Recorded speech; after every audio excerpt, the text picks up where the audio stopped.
I always pose the question to people, what if they get cleared of all the charges? What happens then? What happens to all the discredit people have put on them? You think of Liverpool Football Club, it would be very difficult to not think of Klopp for the next 20, 30 years. 100%. Hello and welcome back to Monday Vibes, everybody, where we discuss the latest talking points and results from across the Premier League. Look who I've got for you. It's a James Waine. Yeah, it's probably weird timing. Probably think I've asked to come in just so I can be smug. But, Mikey's on holiday. It was a combination of factors. Mikey had his gig on Saturday. Yeah, very good. Very impressed. Cedelia on Spotify, if you want to check them out. It was link in the description. I was very pleasantly surprised with that. They're amazing. Obviously know Mikey for a long, long time. And I don't want to sound rude in it, but I was shocked at how good it was. Yeah.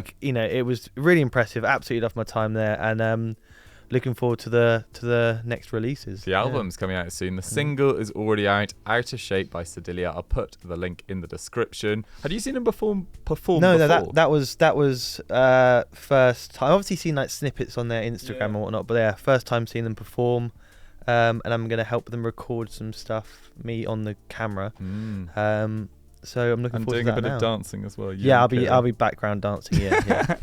Providing the entertainment in the background. Not like they need it, but the music was really, really top notch, and we're not just saying that. Do go check them out. But let's get into the footy, and let's kick off with another reason that James Waine is in a great mood this morning. Man City champions, 4 in a row, 6 of the last 7. There weren't really too many nerves in that final game. I mean, how did you find it, Wainer? Well, I mean, considering we scored in the first 2 minutes, it was great goal as well. Oh yeah, phenomenal. Nerves were really calm. We usually have a bit of a good time against West Ham, so even going into this game, the nerves really weren't there. It was more for the Tottenham game midweek. That was where the kind of title really lay, and you kind of saw that in the players after the game. They kind of realised I'm trying not to be harsh on West Ham, but the players look like, okay, we know we're going to beat West Ham. This was the final challenge. We've got over the final hurdle. But yeah, it's just incredible. I kind of feel sorry for a lot of football fans, because obviously everyone's saying, it's boring, it's this, that, the next, but it's just a lot of people are hurt by what's happening, and I can imagine this is what Man United fans, or some Man United fans, were feeling way back when they were so dominant. I don't know what to say anymore. I genuinely don't know what to say anymore. We've got the best manager, in my opinion, of all time. He's broken records left, right and centre. He's now broken a record that has existed. Well, it's the only time it's been achieved in English football history, not just Premier League, not just last 30 years, from the beginning of football. I genuinely don't know what to say. It's just remarkable. I'm blessed it's happened to my club. And maybe one more year of Pep. He did sort of hint at that after the game, didn't he? You were sort of saying that I'm closer towards the end than the beginning, which is obviously pretty vague. Maybe 1 or 2 more years? Yeah, I've said that he could leave mid-season just randomly and I'd still be happy. I can never criticise what he's done, or even kind of talk badly on what he's done at the club. But 1 more year, I'd be extremely happy if he just left at the end of next year. If you get 5 in a row, that's just ridiculous. I don't see it happening, just because these records stand for a reason. It's really difficult to get 3 in a row. It has been impossible to get 4 in a row, and to get 5 in a row would be ludicrous. Yeah, I mean, we'll come on to... fine, we might as well mention it. I mean, do you feel like 5 in a row, with the way Arsenal are going, with how close they got this year, do you feel like next year is going to be even tighter? Or do you feel like actually this was a little bit of a down year in many ways for Man City in terms of the level of play? Where do you sort of stand on that? I would say Arsenal are in the ascension. There is no denying that there's been improvements. I know I've kind of thrown a few little tidbits on Twitter just to annoy a few Arsenal fans, but that was retaliation. I got genuine personal attacks. Did you? From Sunday? I was very shocked. I'm not one to kind of bait people, but yeah, some people came for me. It was really unfair. Really? But yeah, but Arsenal, if they don't win it next year, they'll win when Pep leaves. They're in a great position. Every year they've improved. Last year they got themselves into the position of title challengers, and then you saw the kind of mentality wane a little bit. The pressure got to them, and clearly they've worked on that and they improved from this season, staying in all the way to the end of the season. In a 3-way race as well, which it's more pressure, because not only do you have to look at other people's, one other team's results, 2 other teams' results, and unfortunately Liverpool fell away bit earlier than most people probably would have expected, which gave them the opportunity to kind of maybe, let's say, push on and kind of go, okay, we've got this now, like we're still in this. But they've got the European kind of first tick done. Like the mentality of the team is growing. You can see the quality in terms of the way they play, the players they have. They're bringing in extremely good players who want to play, who are improving the team straight away. Everything is moving in the right direction at Arsenal. Although it's like sad for them to not win the Premier League, 2 times in a row, considering the kind of joy they've put into the season, I wouldn't kind of give up. Like there's, as I said, if you don't win it next year, be it Pep or whoever wins the title, when Pep leaves, I can't not see Arsenal winning the title. If they carry on in the way they are, obviously if they get rid of Arteta, things completely change. But no, I think it was a down year for City, yes, in some regards, but we have the ability to pick it back up, and we have the most incredible, kind of squad. It's not that deep, but the quality is just insane. You've got players like Ake, who kind of quietly over the last few years has become one of the most solid players in Man City's defence. He's gone from a player that I personally was like nervous when I saw him on because I didn't know how good he was going to be. Obviously, signing from Bournemouth, it was like 50 million. It was surprising, but it makes sense now.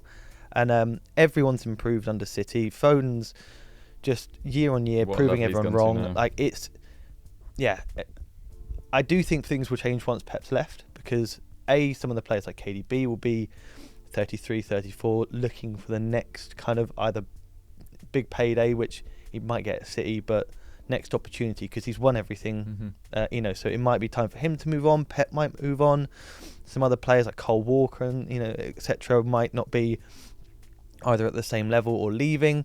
So there's definitely opportunity for Arsenal to win it, or any other club, to be perfectly honest, in the next few years. But I do think Man City will maintain their level at least next season. Yeah, for sure. I mean, I feel almost bad mentioning the level. It's just because that start in particular, I think it was 9 wins in your first 15 games, 3 defeats in that time. But really, since mid-December, I think it's 23 games unbeaten, 19 wins in that time.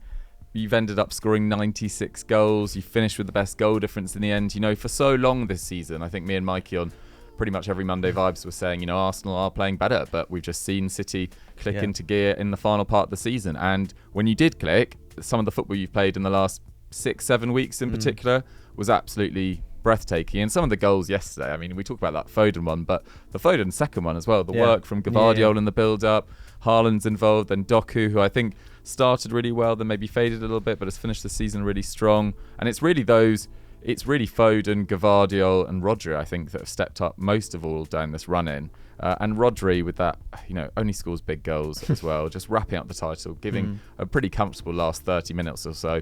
And West Ham, Moyes said that they couldn't probably beat City's under 14s. It was a classic Moyes sort of comment. But it did feel like they lacked real belief in that game, and they scored that amazing goal through Kudus. They didn't really create that much. I'd say Kudus just genuinely throughout the game, like if he doesn't get a big move in the summer, I would be shocked. Like Liverpool are crying out for a player like him. I mean, genuinely, anyone, any top team, like the way he's impressed. I know I'm kind of veering off onto randomly going on about Kudus, but genuinely, like I've watched him over the season, because there was an interview with him when I was in the room, and I was kind of took a liking to him there, so I was like, all right, I'll watch him a little bit, see how he is. And oh my days, like it doesn't matter who he's playing, he will do a lot. Like so I can see that if West Ham could get another big payday from a player like him. I was so impressed with him during the game against us, like scoring that goal as well. I was a bit nervous because obviously they were like, handball, but if that got ruled out, I'd have been. That was a very much a handball, a very obvious one, which will probably. Oh no, not that handball. The handball. The handball in the build-up to Kudus. Right. I thought you meant the Suchik one later on. That was ridiculous. Actually, I think it was his left arm, but either way. But I think most fans will be shouting at their screens, look, you have to mention the charges, and look, it is something that does overhang this City side, and it's a shame. I hate it as a neutral because I really enjoy watching City play. I'd hate it as a rival fan as well, because you don't know whether what you're seeing is fair. You probably hate it as a fan because it must be brought up every time you compliment your own team. Yeah. It's a really frustrating situation, and it needs to be solved as soon as possible. But that's all you can kind of say on it at the moment. That's the thing. It's frustrating that you see with a lot of these charges that it's the announcement is the announcement of it and the punishment to go with it. Mm-hmm. It's Everton have been docked 8 points because of this. Mm-hmm. Nottingham Forest because of this. All these other clubs, and the fact they just kind of announced it, and then it's been hanging for 2 years now, a year, long time, and it's not going to be resolved until next year. It is frustrating because I always pose the question to people: what if they get cleared of all the charges? What happens then? What happens to all the discredit people have put on them? If it is, if it does come out they are guilty on all charges, obviously it's wrong, punishment's deserved. I'm not, if you've cheated in any way in any sport, you should be punished. Mm-hmm. Like, that's fair. But it's very strange the way it's happened. Like, they said the charges, and now it's a 2-year, 3-year process where we don't know, and it's just a way to discredit people. It's a horrible situation. Yeah, it does just overhang the whole thing. And as I say, we need it solved as soon as possible. It does slightly frustrate me every time City win a trophy that rival fans can't acknowledge the footballing side of things. They can't acknowledge that we've seen something really pretty unique in Pep Guardiola, getting over 90 points 4 times now. This being as I said, a slightly unremarkable season, still finishing with 91 points. That was a level that was rarely hit in the Premier League in English football history prior to his arrival. I think he's changed the way that we perceive the game in this country and changed the way that the game is played throughout the leagues as well. I think he's been remarkable. And also some of the players, it goes under the radar. I still don't think they get the credit they deserve at points. Like the level Rodri has hit this year in particular, just frightening. I'm still so annoyed he wasn't nominated for Premier League Player of the Year. It doesn't make any sense to me. And then Phil Foden, 27 goals. Yeah. I mean, do you think he is really... I always kind of remember seasons by individual players. Like we had that Gundogan year a couple of years ago. This feels like Foden's year. Yeah, well, it's definitely like when I was doing my channel for a little bit at the beginning of the season, one of the videos I made was about Southgate, because this was when obviously the internationals hit very early on in the season, and Southgate's comments about Foden not being able to play in the middle, or him not playing, Southgate not playing him in the middle, and his reasons why. And I kind of felt a bit annoyed about it, because I was like, I'd had to battle for him in the summer. People saying, oh, he's not the main man. And I was like, Jesus Christ, what else can this man do? Like, he is an incredible footballer. If you can't, they're just finding a way to discredit him. So he's not the main man. And that went around the FD WhatsApp group as well. People that know about football, that have worked in this game for so long, not the main man. What does that even mean at Man exactly. City? What does that even mean? If you're player, he's won 5 Premier League trophies. You don't need to be a main man. If you're a squad player in that team, you must be an incredible player. They just won the treble. It was the best team in the world. Well, that's the thing. It's the only stick they had to beat him with, and he's even disproven that. I can't. I know I've said it, can't say enough about. I can't say anything more highly about Phil Foden that people don't already know. Like, he's on the cusp of Ballon d'Or contention, which it's incredible. Like we've had players come up through the youth and kind of give us hope in our system, like Sean Mike Phillips, Micah Richards, Stephen Ireland, those kind of players. I'm not going to mention the other one who's come through the academy. But they've always given us hope and knowledge of our academy being great. But Phil Foden is he's our Steven Gerrard. He's our not even Frank Lampard, because he came up for West Ham. But he's our Steven Gerrard. He's our Paul Scholes. He embodies what this kind of new Man City is, and I just absolutely love him. He has become my favourite player of all time in football, just to the fact that love that.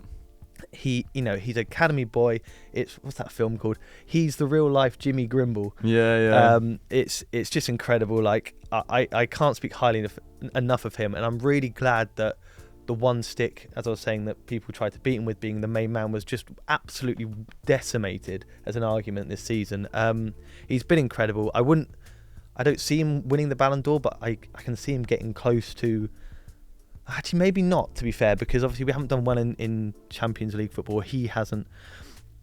really shone globally when it comes to that. Maybe the Euros can push him a little bit closer into that.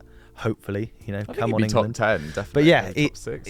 it's just incredible. I absolutely love it, and I don't see it stopping, especially for him. Let's say Pep does leave, and we're not the same kind of behemoth as we are now. I still think he will stay and just see his whole career. I hope so anyway, because I think Man City need that one player who defines the club throughout this kind of dynasty, and I think Phil Foden is definitely that man. Yeah, absolutely. I think it's 6 Premier League titles now. Absolutely remarkable. Yeah. I think there's only 7 players in the history of the Premier League to have won more. I think there's only 2 English players, which is Gary Neville and Paul Scholes. So he's getting up there with the United legends of yesteryear. But let's move on to talk about Arsenal. So Arsenal made slightly harder work of it against Everton. I think the news that Foden had scored so early. Yeah. I mean, George Wright, I think Temps was there as well, 2 friends of Football Daily. You guys, the OGs will remember them. They were there, and they said the atmosphere did change quite dramatically at that time. It wasn't as fluid as it's been. It could have been wrapped up earlier. Eventually, they won 2-1 through Kai Havertz, Tomiyasu. Getting the equaliser after Idrissa Gueye's free kick. Idrissa Gueye scoring free kick goals. I know it was deflected, but what a weird final day it was. Caicedo scoring from the halfway line as well. It was a great final day.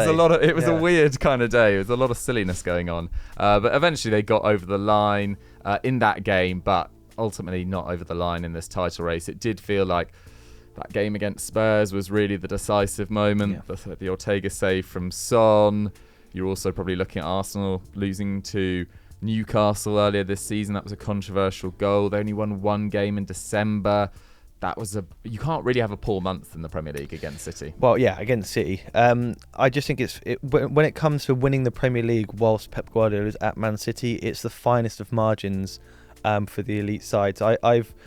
I've said that Man City are the best side ever in the Premier League over the few years, but I've actually put Liverpool as the second best. The squads, the individual seasons, Liverpool have the second best, and it's the kind of same thing with Arsenal this season, or at least the last 2, where if it wasn't for Man City, we'd be they'd have 2 titles.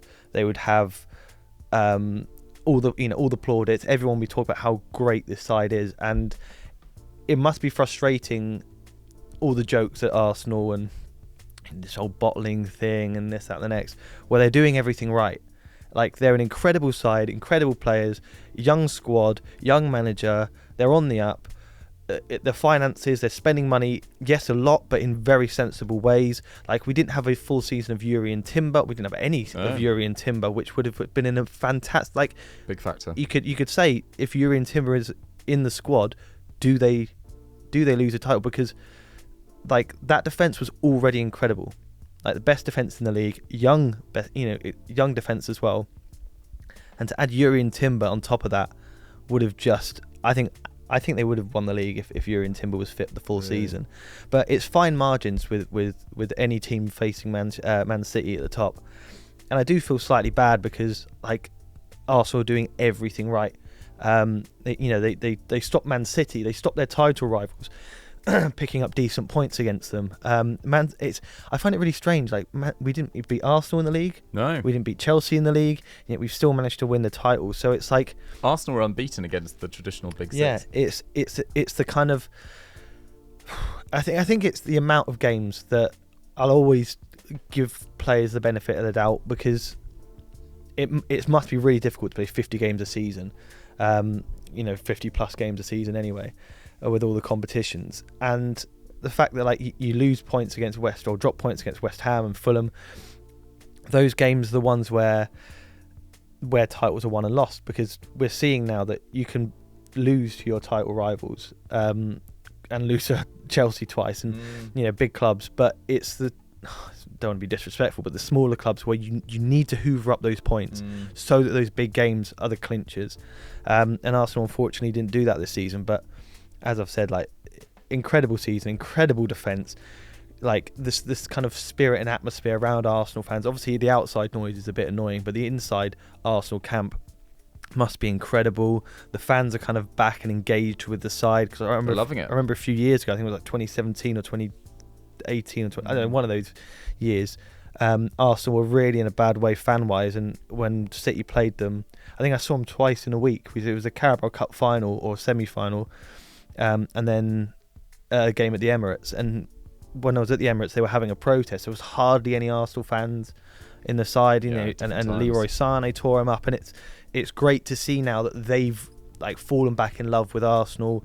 Although it does. Also, from a City perspective, you probably want someone. You need someone like pushing what? What is the point? Like, I don't want Man City to be 30 points clear. Yeah, like the whole point in football is the competition, the rivalries, the excitement, the thrills of watching football. The highs and lows. It's for me, it's like a TV drama. Like, and you don't watch a TV drama if there's no villain. Or I'm not saying Arsenal are villains, but for Man City, your perspective, And you need your winners, you need your losers, you need your rivals, you need the things that give you the nerves. And I'm glad that I was really excited this season because there was 3 teams going for it. And I can see that next season I'll be getting the same kind of nerves from Arsenal and the kind of they'll be pushing City all the way. There's no way that they're going to fall off. Absolutely not. I mean, if you're looking for sort of 3 things that cost Arsenal the title, we've already talked about that December. Timber's injury is a big one, I think. And then you're maybe looking at some of the form of some of their forwards this season. Yeah. I would potentially say, like, if you look at Martinelli, 6 goals in 35 league games. I know he's been a bench player really for the second half of the season, but that's not really good enough. That's a regression from last season. Gabriel Jesus, 4 goals in 27 league games. Again, a regression from last season. I know he's lost his place in the first 11 to Kai Havertz, but without that Erling Haaland type figure in that team, at least as a traditional goal-scoring number 9, you needed your players that Kai Havertz is facilitating, your Sakas, Odegaards, Martinellis, Trossards, to all get into double figures comfortably, I think. And they just slightly fell short. Having said that, they only scored, I think it was 4 fewer goals than Man City. They still scored their most goals in a season since the 50s. So it's whilst having the best defence. Whilst having the best defence in the league. Their second most points in a Premier League season after the 90 they got in the Invincibles year. 1 point fewer than the Invincibles. And, people will talk about bottling the league. No one bottled the league this year. Even if City had lost, like, no one bottled the league. Liverpool weren't ready, I don't think, to really challenge with the amount of change that went on in the summer. Arsenal, another great season of stepping forward. And you look at the points tallies over the last few years under Arteta, and they are remarkable, the improvement. 56, 61, 69, 84 and 89. There you go. And I would not be surprised if they got over 90 points next year as well. Will that be enough to beat City? We don't know. We honestly don't know. Haaland will probably be better than he was this year, which is quite terrifying. KDB will probably be fit for the entire of the season, although let's see what happens there. Yeah, touch every piece of wood available if you're a City fan. And they probably won't make as many... I feel like it's harsh to call Matheus Nunes a mistake in the market, but he definitely hasn't proved his worth thus far. Doku's a development player. Kovacic maybe didn't quite replace Gundogan. It's almost an impossible job to. Gvardiol was obviously superb in the second half of the season, but maybe you left the door open slightly with your recruitment in the summer? Yeah, I was quite frustrated. It was... No, I don't know if I was frustrated. I was frustrated with our defence over pretty much the whole season in terms of the chopping and changing. And I really need to... I'm going to kind of do an end of season review of City, and I need to see how many times we've had the same back four, because I can't picture 2 games in a row where we had the same, and which was frustrating because obviously we signed players I personally think we didn't need. Kovacic and Nunes... Too similar for me. Yeah, too similar. I understand why we signed it because of the KDB's injury, and it was a case of we had the attacking progression, we needed more kind of deep progression. Kovacic has frustrated me this season. I've been trying to give him the benefit of the doubt, but I just don't think he's quite in tune with the Man City way of playing. Nunes, the sample size is too small really to kind of judge how he's been this season, but he's a very positive runner, so I can see it working at City. I would have personally, I know we've got Gvardiol in, but I would have personally liked to see maybe an exit and an entrance of a defender. Who that would be, I wouldn't like to pick because I genuinely love them all. But, when we brought in a Kanji, it was like, okay, we need cover in this position, and he gave that. I just felt like we never had a consistent back four, which shows to me that we know that there are injuries with certain players, and we should get a fix for that. So, or at least have a definitive number one in each position, because the chopping and changing I think was our downfall during our down periods, and I think KDB when he came back carried us tremendously. That first 6 weeks or so. Not even that, just his entire Premier. Like, I haven't done any number crunching on anything really this season, but the fact he's second in the Premier League assists while playing half a season is incredible. Just the way he arrived back from injury. But yeah, our recruitment was a bit bizarre. I remember it was between Nunes and Eze, and I was thinking, like, as much as I would love Eze, there's no need for him at City. Like, we didn't. I don't really think we needed anyone properly, but we thought, okay, we've got to get a few people because you always have to sign players and kind of change the squad. Doku, once again, quite like a raw player. He kind of replicated his previous season where it was like a lot of dribbles, a lot of progressive runs, a lot of kind of chances created, moving the ball into the box, but then not much output. And it was kind of the same, but we've started to see him mould into a kind of like... I think he could be really, really good. I think he's him, Gvardiol the last few weeks. Wow. But he has definitely taken time to get used to things. Doku in the same way.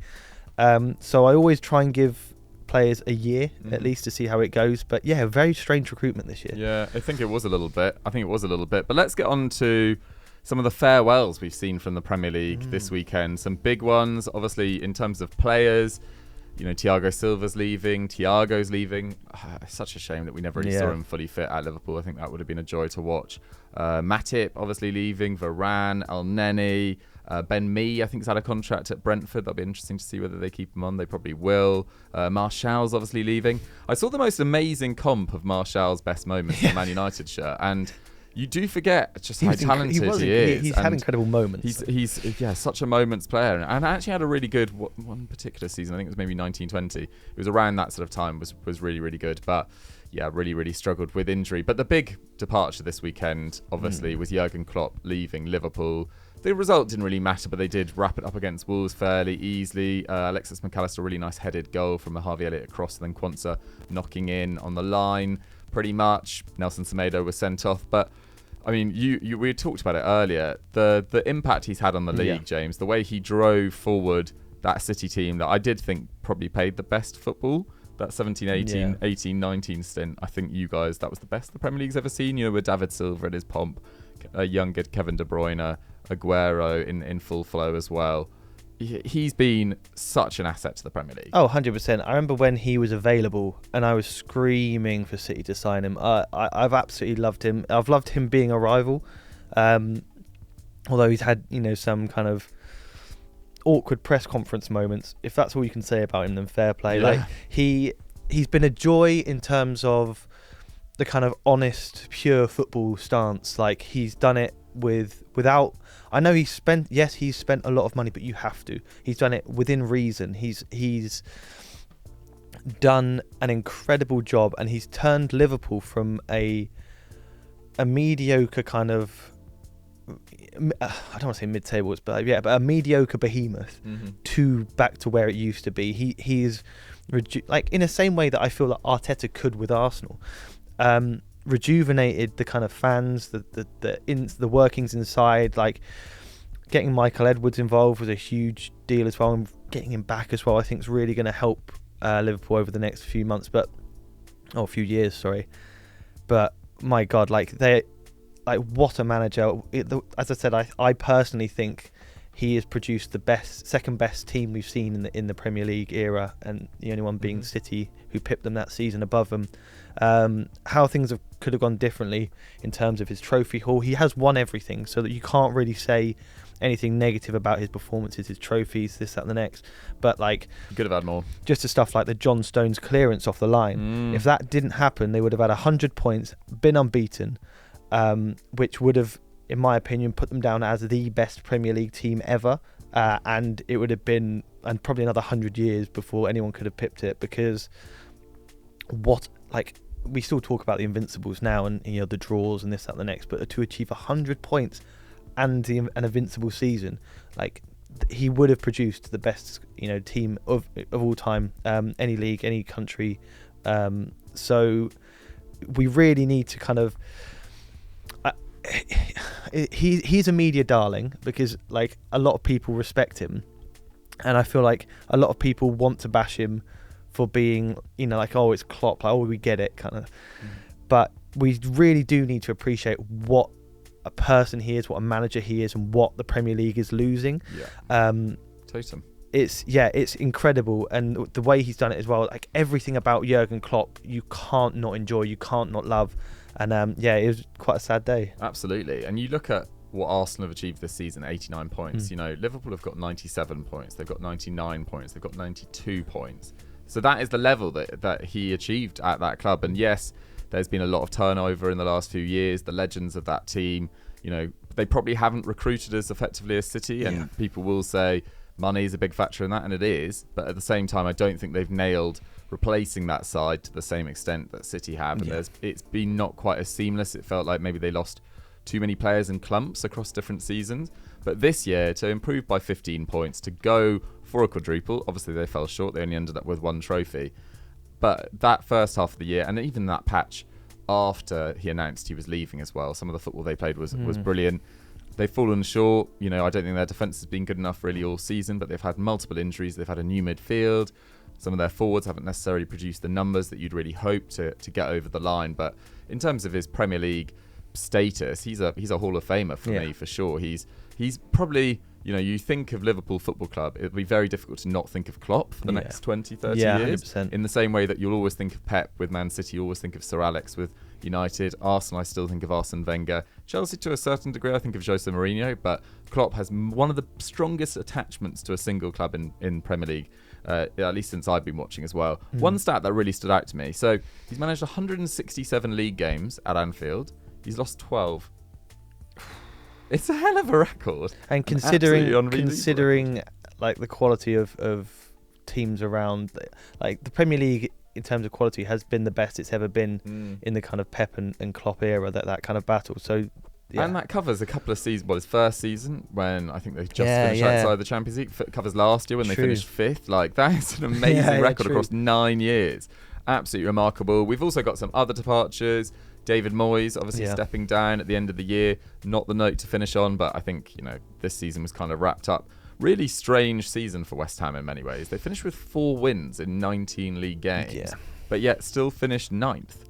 I just think people need to respect David Moyes a lot more. I think even West Ham fans, like, my experience of West Ham in my lifetime, they've had struggles. They've been the kind of a nearly good club for a long time, and David Moyes is kind of his first stint. He kind of stayed in that category of not great, but the second time he's given West Ham fans like hope. He's put them in a very solid place.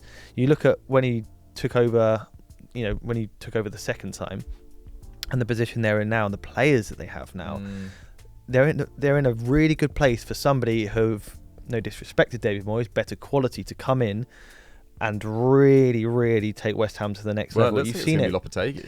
Well, if they get him, then we'll see that. We've seen it with Roy Hodgson and Glasner.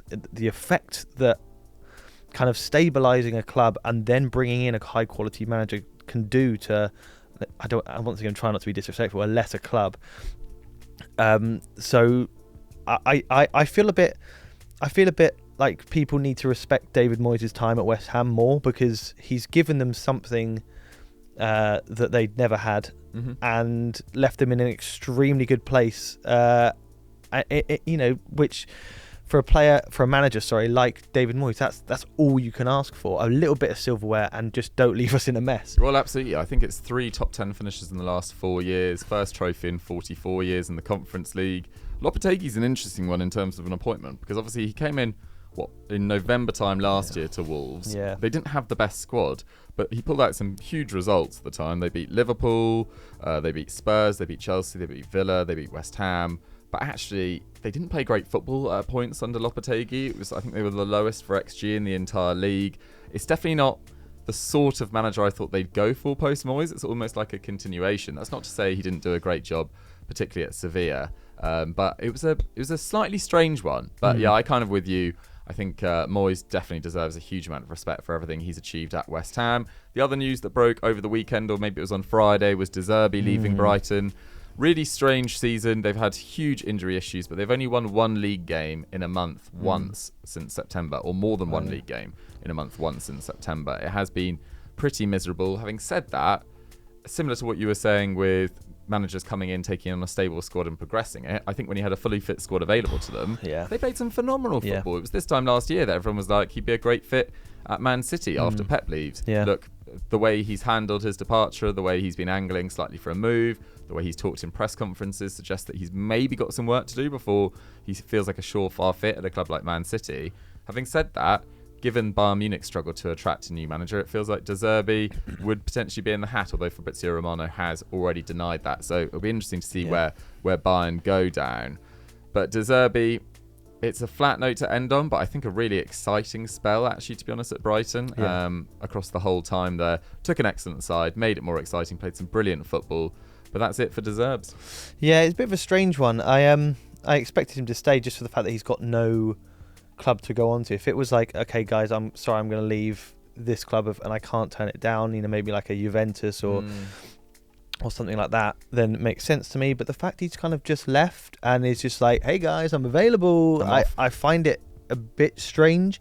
From a Brighton perspective, I have no shadow of a doubt that they've already got 4 or 5 very high quality managers that none of us have ever heard of lined up to replace him, and they'll be perfectly fine. The way that club run is just phenomenal. But yeah, very strange one. You got the Brighton fans chanting, "We want you to stay" at the end, and he's just kind of awkwardly holding a microphone. Yeah, I would be personally frustrated as a Brighton fan if of this decision, because what does he do now? If he was like, look, I'm tired, I need a break, or that makes sense. To join a former club that he's played at or something. It's just there's it's an open book, and people, we need closure. We love closure in football. And so it's just a little bit confusing, but sad, because he has been a great addition to the Premier League. And whereas Klopp got that amazing final send-off, fully deserved, and was shouting Arne Slot's name and connecting the whole club as he loves to do, De Zerbi leaves on a slightly flat note. Obviously, he hasn't been there nearly as long, so it is slightly different, but slightly strange one. Slightly strange ending to Monday Vibes as well, but I hope you guys enjoyed the roundup. That's it for Monday Vibes for the season. We will keep you informed with what we'll be doing on Football Daily in terms of content as soon as possible. Waine, anything from you finally? Well, Saturday Social's over for the season, so get ready for that in the start of next season. I might make some of my own content, maybe, so I can't promise anything. Citizen We'll Waine. Put the link in the description. Oh, thank you very much. Absolutely. Maybe some live streams around the Euros, but just going to enjoy a bit of time off. Euros are coming up, so I'm just going to, keep my shorts on and a few ice creams. Get ready for a call-up. Definitely. Oh, God, no. God, that'd be atrocious. Yeah, the Euros fast approaching. Transfers will be back soon, but that is it for the Premier League for this season. Man City, 4 in a row, baby. Bye-bye.